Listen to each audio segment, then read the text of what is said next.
Une carte aussi de quelqu'un qui est très connecté à ses émotions. C'est une carte très féminine, vous voyez, très connectée à son féminin sacré, à son énergie de femme, à son énergie yin. C'est quand on est très émotive, on a beaucoup de sensibilité, mais vraiment quand on se fie à son intuition et que les choses, écoutez surtout votre cœur, écoutez, voilà, vos premières impressions seront les bonnes.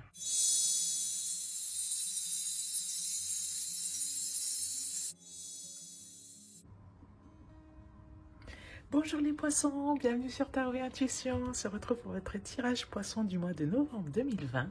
J'espère que vous allez bien les poissons. Alors le décor est un peu différent parce que je vous ai emmené en vacances avec moi et je ne voulais pas vous laisser pendant les vacances. Je voulais quand même continuer à vous faire des tirages. Donc voilà, j'espère que vous verrez bien les cartes, que vous m'entendrez bien. Je ne parle pas trop fort parce qu'il est tard, mais normalement tout devrait fonctionner. Donc, quoi vous dire, les poissons, si vous êtes habitués de Tarot et Intuition, vous savez que tous les mois, vous avez un tirage général et un tirage sentimental pour les poissons et que vous pouvez retrouver tous les tirages poissons dans la playlist dédiée. Je vous mettrai les liens ici ou en barre d'infos. Et tous les dimanches, nous avons les tirages des énergies générales de la semaine, ainsi que de temps à autre des tirages intemporels, des présentations de jeux de tarot, des présentations, des suggestions de livres, etc. Plein de choses, vous laisserez découvrir tout ça en barre d'infos sur la page d'accueil de Tarot et Intuition. On y va de suite pour le tirage du mois. Avec ce mois-ci, nous allons utiliser comme tarot le tarot du divin. Voilà, un tarot inspiré des contes et légendes de par le monde. Si vous avez une question, vous avez sans doute une question qui vous taraude en ce moment, on va aller interroger les anges avec l'archange Gabriel de Dorine Virtue. Et ensuite, on va voir quelle carte d'Isis vous accompagnera durant ce mois afin de, oui voilà, d'avoir une carte, voilà, une carte conseil un petit peu comme ça qui va vous suivre durant le mois. Donc on y va de suite avec le tirage de tarot. Et pour le tarot, je vais vous proposer un tirage différent des mois précédents. En général, j'utilise le tirage en croix sceptique et là on va faire un tirage différent avec plutôt axé sur différents domaines de vie. Donc je pense que ça peut être pas mal. Dites-moi en commentaire si ça vous plaît. Voilà, mais écoutez, c'est parti les poissons pour votre tirage général de novembre 2020. Ok les poissons, on y va. Donc ici les poissons, nous avons votre énergie générale du mois. Donc là vous êtes en reine de coupe les poissons. Ça veut dire que vous allez être très connecté là durant ce mois. Vous allez être... alors c'est une carte aussi d'amoureuse, c'est une carte aussi de quelqu'un qui est très connecté à ses émotions. C'est une carte très féminine, vous voyez, très connectée à son féminin sacré, à son énergie de femme, à son énergie yin. C'est quand on est très émotive, on a beaucoup de sensibilité, mais vraiment quand on se fie à son intuition et que les choses, écoutez surtout votre cœur, écoutez... voilà, vos premières impressions seront les bonnes. Et faites les choix du cœur. Même si ça ne se paraît pas sensé forcément, même si...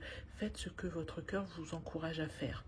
Faites, allez là, que vos pas suivent votre cœur. Voilà, allez là où l'envie vous mène, allez là où votre intuition vous mène. Voilà pour l'énergie générale. Au niveau des amours, nous avons le roi de bâton. Donc le roi de bâton, c'est le leader, c'est celui qui met les choses en œuvre, c'est celui qui décide, c'est celui qui planifie, c'est celui qui... hop, alors attendez, je vais essayer de faire le focus, voilà. C'est celui qui décide, c'est celui qui planifie, c'est celui qui...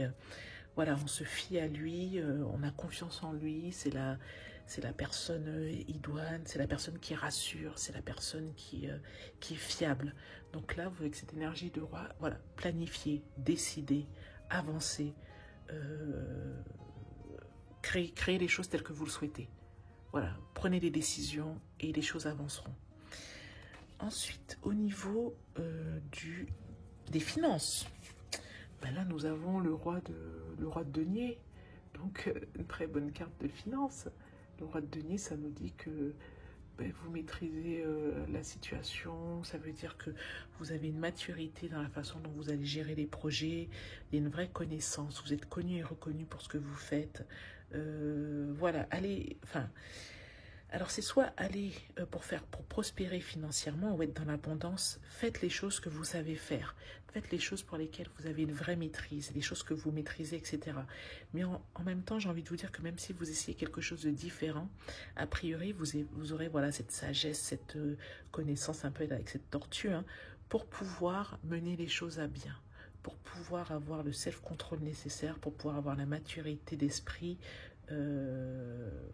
voilà, le sang-froid nécessaire pour prendre les bonnes décisions. Au niveau de la santé, alors là on a l'impression qu'avec ce 7 d'épée que tout n'est pas clair, tout n'est pas dit.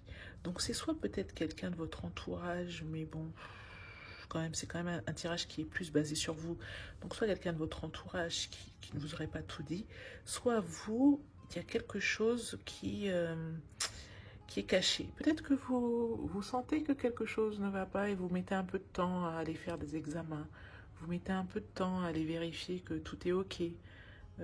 Peut-être que, vous voyez cette ombre derrière là, allez faire des bilans, allez faire des check-up.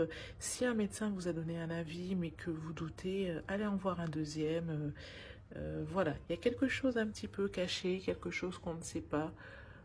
Mais demandez toujours un deuxième avis, c'est préférable. Au niveau du travail, là on a un changement, là on a la roue de la fortune. Ça parle d'une situation qui se renverse. Ça parle d'un nouveau cycle, même si la roue de la fortune c'est le 10, hein, on est à la moitié du cycle des arcanes majeures, mais ça parle d'une situation qui se renverse, ça parle d'un changement, voilà. Ça parle alors je ne sais pas, si vous occupiez un poste, vous aurez peut-être une opportunité pour occuper un autre poste. Si vous aviez, par exemple, un ensemble de non-réussite dans un projet, peut-être que ça se débloque enfin. Si c'est un dossier sur lequel vous travaillez depuis longtemps, peut-être que ça se débloque. Si il vous manquait la personne idoine, peut-être que là, ben voilà, le chemin s'ouvre. En tout cas, roue de la fortune, les choses évoluent là.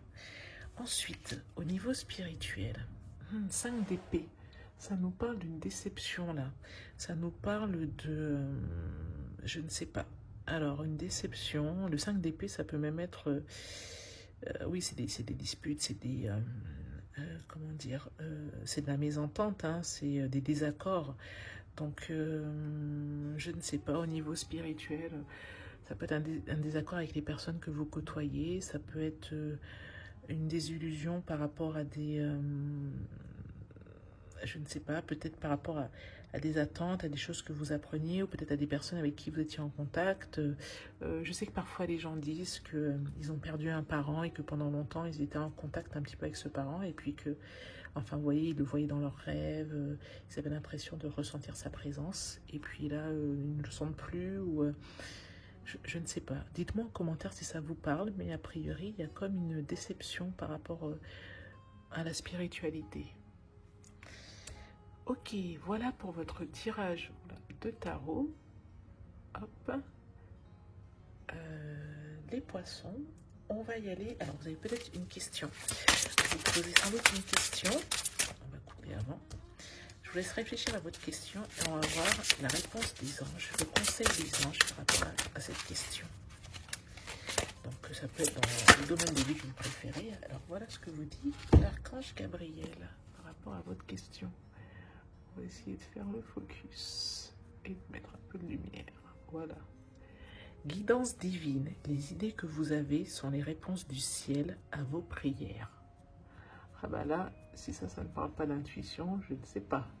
Donc ça vous dit qu'en fait, vous avez sans doute une question, mais pour y répondre, vous avez un ensemble d'idées qui vous vient à l'esprit. Et bien ne cherchez pas plus loin, parce que ces idées qui vous viennent à l'esprit sont les réponses à votre question, justement. Ensuite, on va voir quelle carte oracle va vous accompagner tout au long du mois de novembre. Donc ça, c'est l'oracle d'Isis. Je ne vous ai pas encore fait une vidéo avec mes oracles préférés, mais c'est sûr que celui-ci sera dedans. Ah, mais le pouvoir des vies passées. Je l'ai tiré pour un autre signe. Alors, on y va. On va lire l'interprétation. Vos différentes facettes spirituelles. Pour que l'âme serve le reste de l'humanité, le féminin suprême et son désir de guérir et de libérer, Elle a besoin de ressources intérieures, pouvoir et dons hérités de vies passées y compris. Vous êtes en train d'intégrer des capacités venues de vos vies antérieures et l'oracle du pouvoir des vies passées vous incite à vous ouvrir à une évolution interne tout en vous aidant à comprendre où vous en êtes dans ce domaine. Vous allez retrouver des talents, des compétences et des pouvoirs remontant à vos précédentes incarnations. Cela va beaucoup vous aider dans votre quête. Vous reconnaîtrez ces phénomènes au fait que vous ressentirez une intense fascination ou un grand intérêt pour une culture, une philosophie, un héritage ou un lieu donné. Vous vous trouverez comme ensorcelé. Alors l'incantation. Récitez cette incantation chaque fois que les énergies du passé se rappellent à votre souvenir et que vous avez besoin d'aide, de clarté d'esprit ou de conseils pour gérer la situation en toute conscience. Je rappelle, dans la grâce et l'amour inconditionnel, l'énergie des vies passées, pour qu'elle envahisse ce temps et ce lieu. Puissent mes capacités passées et présentes m'aider à accomplir mon destin suprême. Donnez-moi clarté, paix et perspicacité, assez de force pour y arriver. Alors les poissons, je vous montre la carte de plus près. Hop. Voilà. Écoutez, j'espère que ça vous parle. J'espère que ça résonne en vous. Voilà pour votre tirage du mois de novembre 2020, les poissons. J'espère que ça vous a plu. Si c'est le cas, je vous invite à liker la vidéo et à vous abonner afin de ne rien rater des prochaines guidances. En tout cas, merci beaucoup à vous d'avoir suivi cette guidance. Merci à toutes les personnes qui commentent, qui likent. Pour information, l'ordre des tirages, je commence toujours par les signes qui ont le plus commenté, le plus liké. Ça me permet de savoir quels sont les signes les plus en attente. Donc n'hésitez pas, si vous voulez faire partie des prochains signes, des premiers signes du mois prochain. On se retrouve dans quelques jours pour les tirages sentimentaux poissons. On se retrouve ce dimanche pour le tirage des énergies du mois. Et quoi vous dire d'autre?